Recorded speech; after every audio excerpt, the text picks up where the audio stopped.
Well, hello YouTube. I know it's been a while since I did my last video. It's been over a year, well over a year, in fact. And I just wanted to fill you in what's been going on in my life, because a lot of people I've been seeing through the hundreds of comments that people are wondering, what I'm at now, what I'm doing, what happened after I recorded the video, etc. So I thought I'd put a few of those people's minds at ease. I thought also I'd get first things first and point out that, unlike in my previous video where I was smoking roll-ups, I'm now smoking straight. So all of those people complaining for some reason, focusing on the fact that I was smoking rollies rather than straights. There you go. You happy now? So moving on. Right, like last time I made a bit of a list. My head's a lot clearer now than it was when I did my last video. A hell of a lot clearer. But I still feel like I needed a bit of a list to keep some sort of structure again. So Spain was very up and down. I left I think about 2-3 weeks after I made that previous video, which if you haven't seen, by the way, I'll put a link in the description. Basically, I got there, and within no time at all, less than 48 hours, I'd already hooked up with an old friend of mine. Moved in with turned out to be a big, horrible disaster. So that was unpleasant, and that lasted about 6 months or so. And then, just basically Spain was a big, up to a point, a huge catastrophe, but it also taught me a lot about myself, and made a lot of previous experiences in my life make sense. Like there was a lot of stuff to do with my dad, who still lives there, and I'll get to that soon.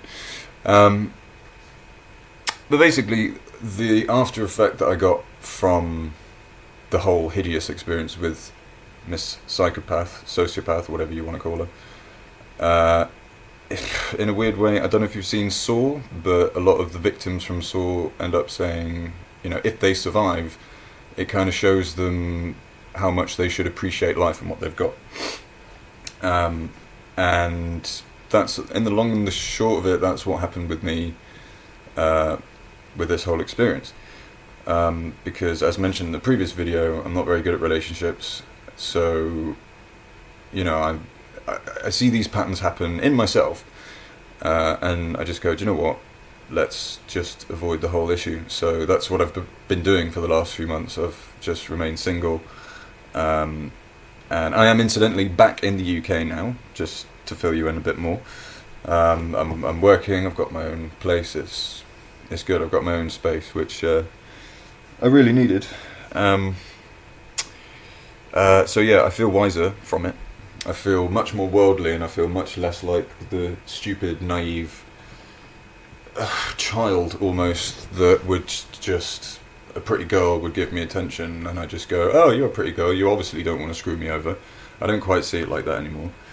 Now it's more like, you're a pretty girl, please get away from me. Not in a, I don't know, it's like, it's self-defense, but it's also, I'm kind of enjoying having my own headspace at the moment. I don't feel like I need a relationship to validate my existence.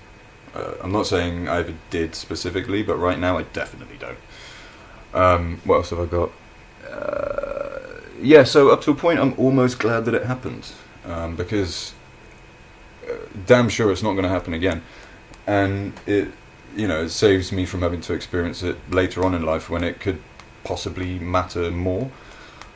And since the whole experience, I've seen it happen. I've seen the same sort of behavioural patterns and even the same sort of glances in other people, and being aware of this now, these kind of demented fucking people that there are out there, I just see it all the time now, and it's not that I'm paranoid, it's about people that are, genuinely bubbling lunatics under the surface. And I see it now, and so I'm just spending some time distancing myself from from people in general, to be honest. But specifically, girlfriendy relationship thing. I don't feel I need it right now. There are other things that are taking greater priority, like right now. I've also learned that there's a line in Red Dwarf that says something to the effect of, well, there's a couple. There's love is a device invented by bank managers to make us go overdrawn. That's a good one. There's also another one that it basically explains that it's a chemical imbalance in the brain, which it totally is. And if I look at myself 6 months ago going through this fucking other breakup that just didn't work out with incompatible people, as it turns out. That oxytocin level, chemicals, romance, blah, like butterflies and shit. I'm kind of past that at the minute. I don't really feel like that. But in a good way.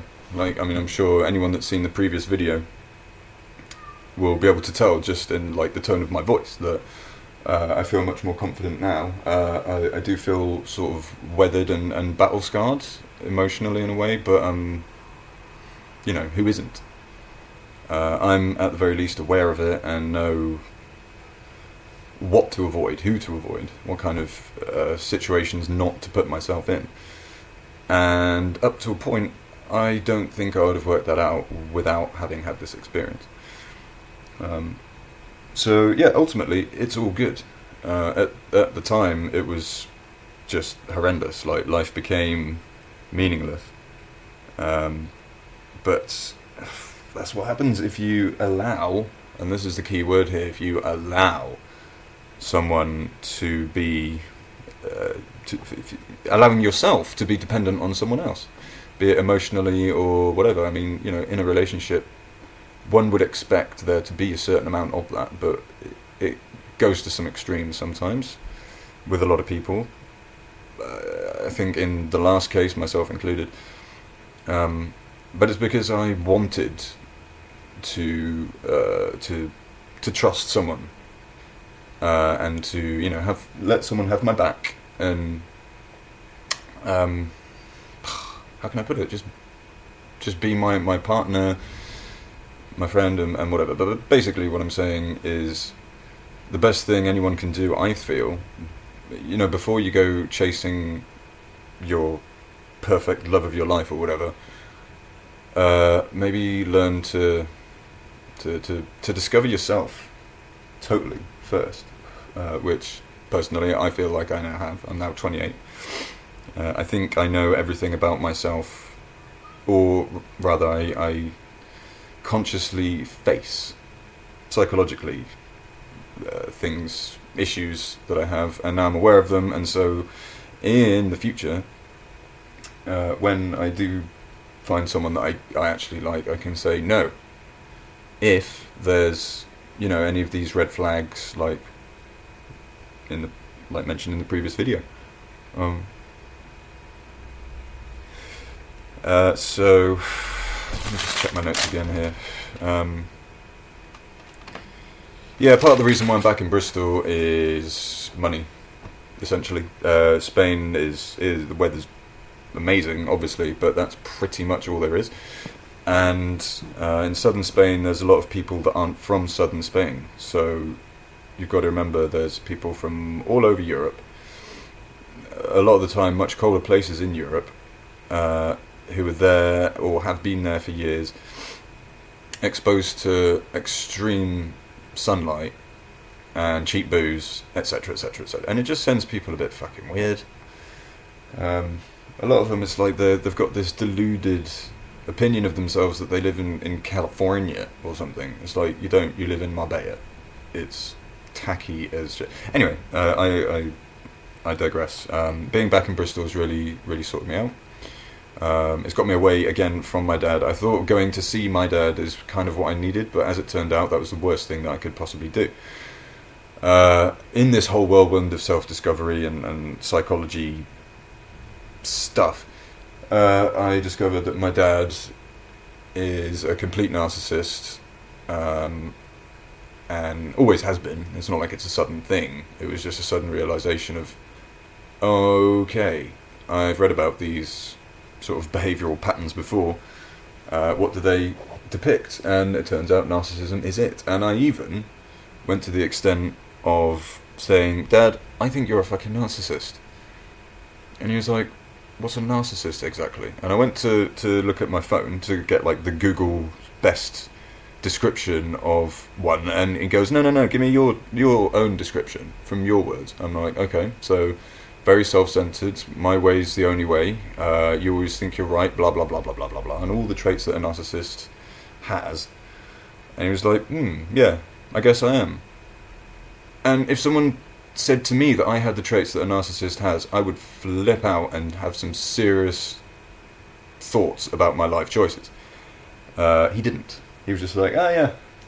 Like, sort of almost like, now I know what label to put on myself, possibly. I don't know. But yeah, it turns out that he and I will never get on, ever. And it's partly because I look back into the past and see loads of shitty behaviour from my dad. Bear in mind, he's also an alcoholic. So alcoholic, narcissist. It's no wonder I kind of ended up a bit strange. But I think, and this is the sort of the massive punchline, is had it have not been for this sociopath bullshit last year or the year before, whenever it was, my mind would probably still not be alert to this kind of behaviour. So I'd just be like, oh, my dad's a bit weird.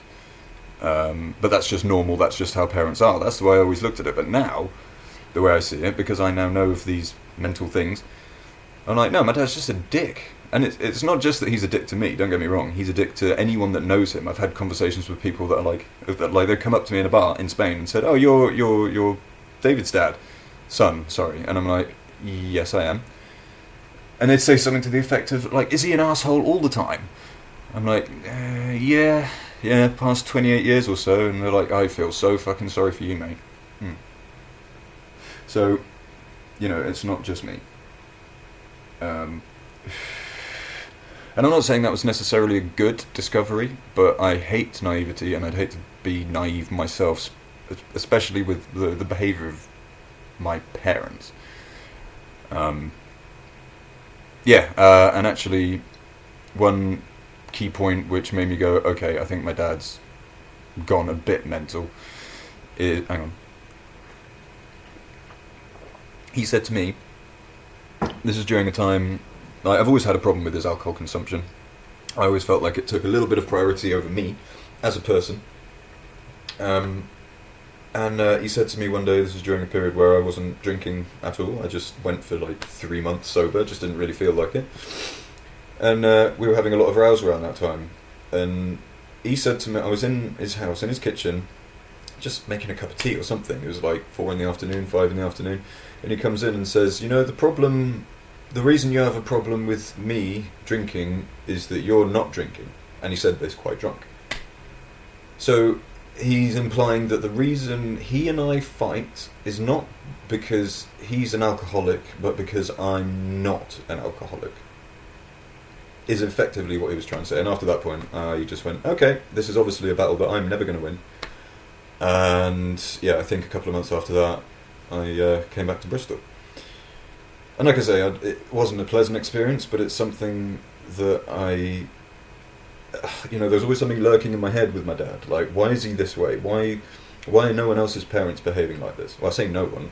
I'm sure some people's parents do behave the same way as him, but I don't see it. And that's the other thing. Other people won't see this behaviour from him, because whenever anyone else is around, he's good as gold. He's drunk as fuck, but, well-behaved and polite as he can be.